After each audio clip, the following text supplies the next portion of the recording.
Yo, what's good, YouTube? It's your boy James coming at y'all with another video. Make sure y'all like, comment, subscribe, hit that notification bell, and check out the links down below in the description, my vlog channel, and my Twitter's down here, so make sure you guys give it a check.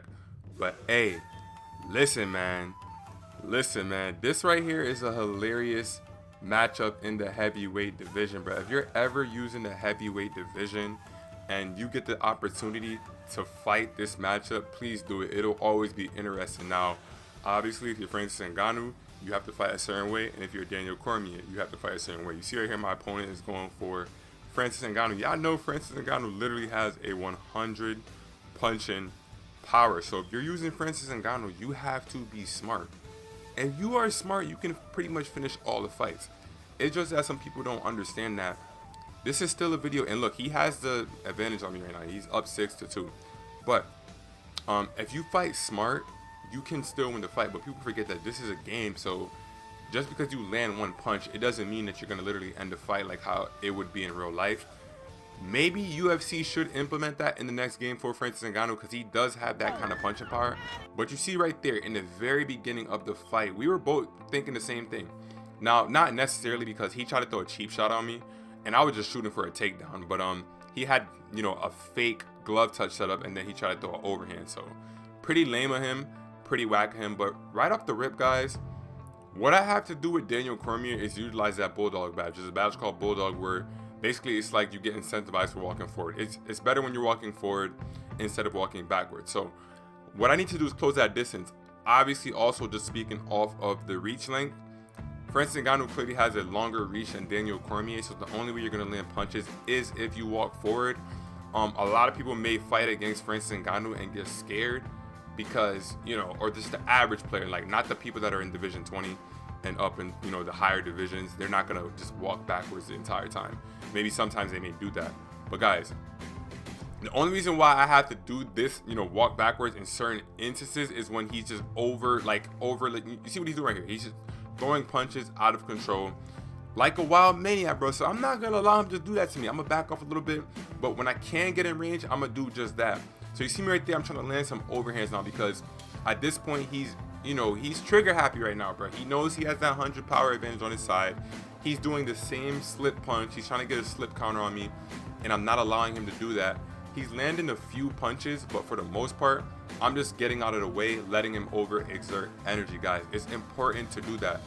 Anytime, I'm telling you guys right now, if you play this game enough, anytime you fight somebody that is being over aggressive, you can 100% beat them. Sometimes it may feel like you cannot beat them, but the more you play the game, just getting reps in, the more you play players that fight like this, is so easy to beat them. These are some of the easiest players to win against.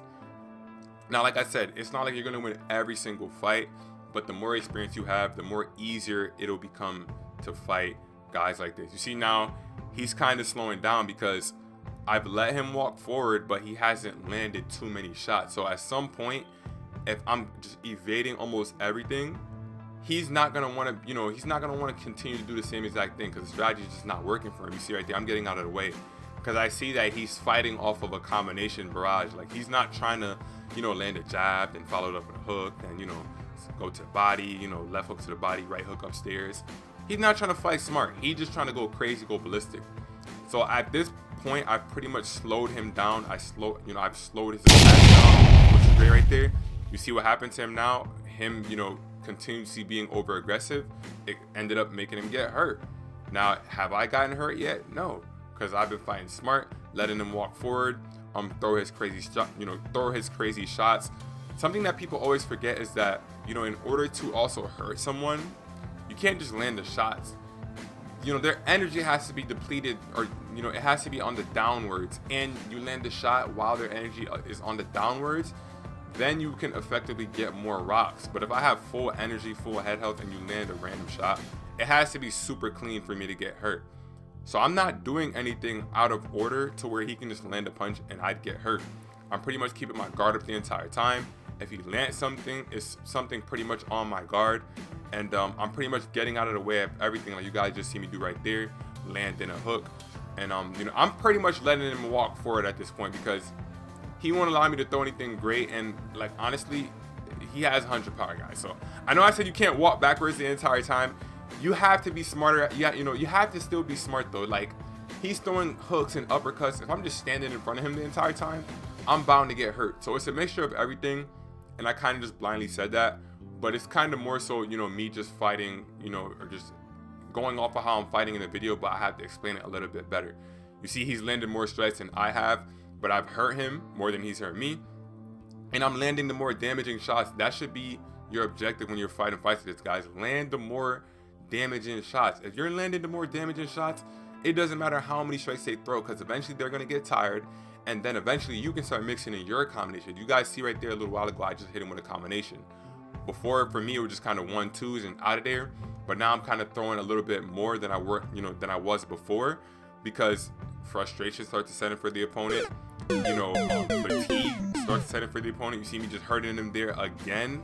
So now at this point, I'm in a position where he slowed down on his attacks, but I still have to be smart because of that right there. You guys see what happens when I stand in front of him. He's landing some shots, so it's like I can't just think that just because I have him hurt, just because I have him in a bad position, I can end the fight. If you do that, you're gonna end up like Stipe Miocic. If you guys seen Stipe Miocic versus Francis Ngannou in real life, number 2, part 2, you guys would know exactly what I'm talking about. But yeah, that's why we fight the way how we fight. But you see, at this point, now I'm starting to throw in the combinations because I've heard him a couple of times. But you see right there, guys, what I've been talking about the entirety of this video. You see how I almost nearly got finished in that one instance because I heard him. I thought I could continue to go forward. It did not work. But here, right here, we get top mount. And basically right now, what we want to do is we want to try to get him in a submission position. Now, if I can get a denial, that's going to be perfect. Right here, I get the denial. And look, at this point, guys, when you have a fighter like Francis Ngannou, if you spam and, the other person you're fighting lands the popper shots, lands the more damaging shots, and gets you tired, and they get you on the ground in a bad position like this, the fight is effectively over, but it's not rocket science. He's clearly not in a great position right now. Francis Ngannou does not have the BJJ to deal with a guy like Daniel Cormier. So therefore, what effectively is going to happen is the fight is gonna, let's see, is it gonna get ended? Is it not? Is it gonna get ended and not? Is it not? And it's gonna get ended, bro. That's what happens when you fight out of control. You overexert energy and you just hope for a knockout, or you just rely on stats. I call that relying on stats fighting. That's not smart fighting. That's him relying on his stats. If he would have, kept his energy reserved, waited, denied takedowns, waited to land a big punch, then he could have won the fight. But him choosing to fight like that just made it all the better for me. I was happy that he didn't actually try to fight smart. He just tried to rely on stats and the fact that he has a lead on me of 6'2". Now it's obviously 6'3", but he was just relying on stats, which is never good, and you should never do that. So hope you guys enjoyed this video. David versus Goliath, man. David walks away with the victory, man. Like, comment, subscribe, hit the notification bell, check out the links down below in the description. That's pretty much it, man. It's your boy John Ranks, and I'm out, y'all. Peace. Gang, they cannot do it like him. Nobody shooting like him. Gang, nobody doing like him. That nigga hate everyone cause he broke, and that's why nobody like him. Gang, SD Glow, now he talking this shit.